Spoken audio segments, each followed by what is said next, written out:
CEOs are a rare breed in South Africa with skill sets that not every Tom, Dick or Jabulani possess. These skills are in global demand, making such candidates highly mobile geographically.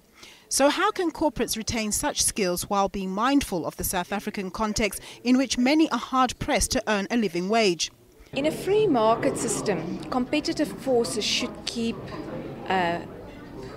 share or executive pay in abeyance and control executive pay. However, with scarce resources, the competitive forces are not at play as strongly as they would be otherwise. Others say we have to face market realities, that a person gets paid according to their input to society. The pay gap is a nonsense. It's a numerical artifact.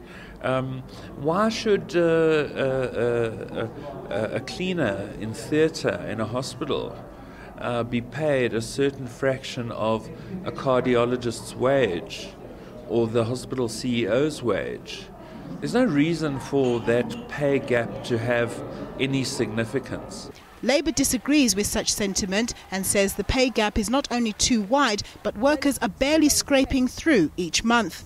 We think it's absolutely disgusting that this report is trying to justify what I think 99% of people in South Africa would say is completely unjustifiable. The huge gap between the workers who produce the wealth of this country and the executives who sit in fancy offices earning hundreds of times as much. I understand the report says that they have to make sure that executive pay reflects international trends. But if the workers suggest that they should get wages equivalent to those in Europe or America, they will be dismissed out of hand. Some of the solutions being looked at include introducing incentives not only for executives but for workers on the ground as well, so that as the company does well, they also gain more than their basic salary. Fundamentally, though, education is the key to ensuring better outcomes for South Africans and therefore better professional outcomes. Nompumelelo Siziba, SABC News, Johannesburg.